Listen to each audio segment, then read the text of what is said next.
السلام عليكم ورحمة الله وبركاته. اللهم صل وسلم وبارك على سيدنا محمد. وصفتنا النهارده هنعمل طعمية او الفلافل المصري زي بتاعة المطاعم في البيت وبطريقة حلوة وتدينا كمية كبيرة. كلنا عارفين ان سعر الطعمية دلوقتي بقت غالية، والفول الطعمية ديت بقت مكلفة، والقرص قد كده بجنيه وباتنين جنيه وهو ما فيهوش.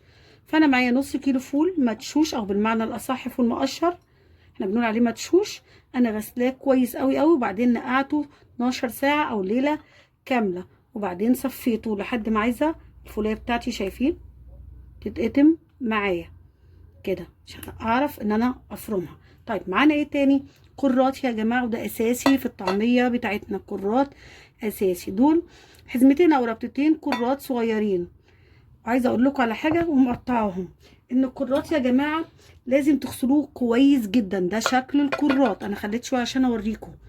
لازم تغسلوه لان الكرات بيبقى الورقه في قلب بعضها، كل الطبقات في قلب بعضها، فيتنقع كويس. وبغسله انا واحده واحده عشان بصوا قلبه يبقى نظيف، ما بقاش فيه حاجه خالص، لان هو بيبقى فيه طينه، لان الكرات بيبقى ليه راس كده من فوق ومحتفظ، بس انا عشان انا فكاه وغسلاه واحده واحده، والطينه من جوه. ده شكل الكرات.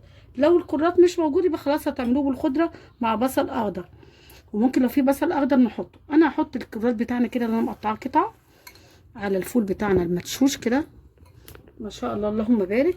ومعاهم بقى ايه يا جماعه؟ شبت وكزبره. انا واخده يعتبر ربطه صغيره من كل واحده، صغيره خالص، يعني لو واحده كبيره هتاخدوا شويه من هنا شويه من هنا، ومقطعاهم شايله برده العدام من فوق. طيب معانا ايه تاني؟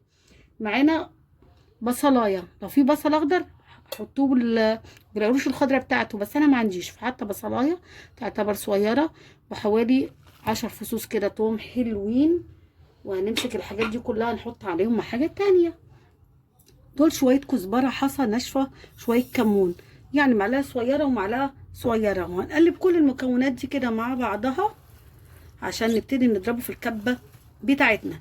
مش هنحط اي حاجه غير هي المكونات دي بس. هنجيب الكبه بتاعتنا او الخلاط او المفرمه، لو عندكم مفرمه اللي موجود عندكم هتشتغلوا بيه، ونحط المكونات بتاعتنا كده في قلب بعضها، وهنطحن شويه شويه عشان عايزه الطحن او الفرم بتاعنا يكون ناعم. نضرب يا جماعه لحد ما تبقى ناعمه معانا. شايفين شكل العجينه؟ بسم الله ما شاء الله يا جماعه بقت ناعمه ازاي. شايفين؟ انا عايزاها النعوميه دي اهي، ما شاء الله، وريحتها تحفه ما شاء الله، الله اكبر. ننزل كده عشان هنشوف هنعمل ايه مع بعض ان شاء الله. ناعمه ازاي؟ شايفين؟ وشايفين لون خضرها؟ انا مش عايزه الخضره فيها تبقى كتير. شايفين؟ زي اللي احنا بنجيبها من المطاعم. شايفين لونها؟ ما شاء الله الله اكبر. شايفين اللون بتاعها؟ دي كميه الطعميه بتاعتنا النص كيلو. بسم الله ما شاء الله، عمل كميه كبيره، بسم الله ما شاء الله اللهم بارك. طيب انا بقى عايزه افرزها، انا مش هستخدم الكميه دي كلها، انا عاملاها بحطها في الفريزر عندي. وبقول لكم ان انا لما باجي استخدمها بطلع كيس من بالليل احطه على الرف في التلاجة، واصحى اعمله.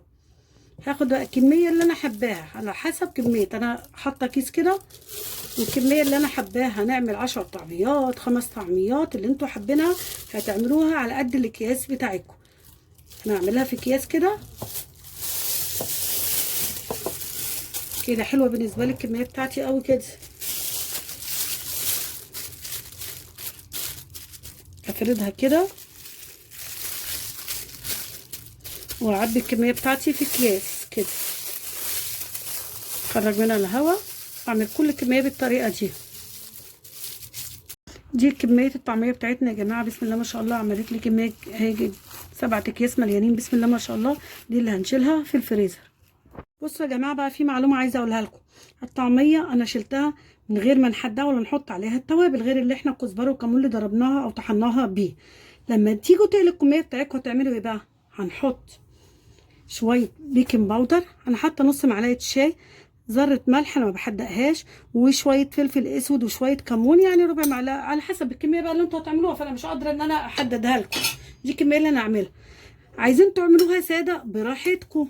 انا هحط عليها بضايه كده عشان بحبها ايه بالبيت. طبعا انتوا عايزين تعملوها كده براحتكم.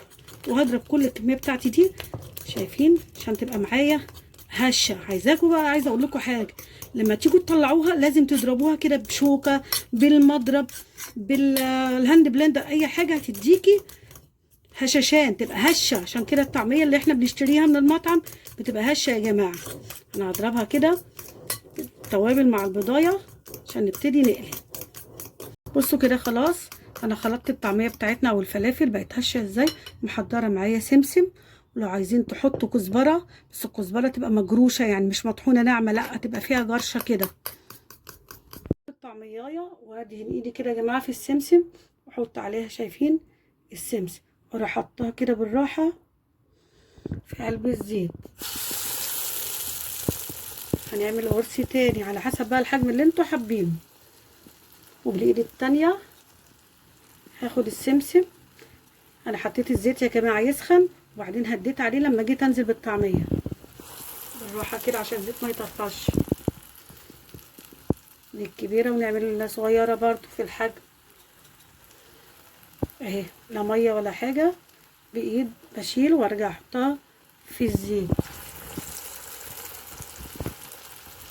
شايفين يا جماعه بسم الله ما شاء الله الطعميه انا مهديه عليها النار سايباها تستوي وبعدين اقلبها تاخد لون من على الوش.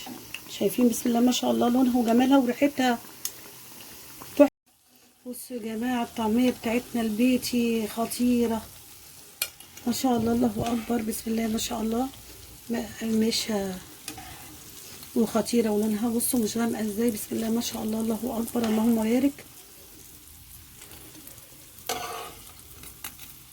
ده شكل طبق الطعميه بتاعتنا بعد ما قليناها سخنه ومقرمشه. عايزه اوريكم القرمشه، سامعين صوتها؟ بسم الله ما شاء الله، شايفين؟ وهشه من جوه وجميله ولونها جميل ازاي، بسم الله ما شاء الله، بسم الله ما شاء الله، خطيره مستويه وجميله. انا بحب جنبها بصراحه اللفت يا جماعه، طبق اللفت مع الطعميه السخنه وطبق السلطه جميله بجد بجد.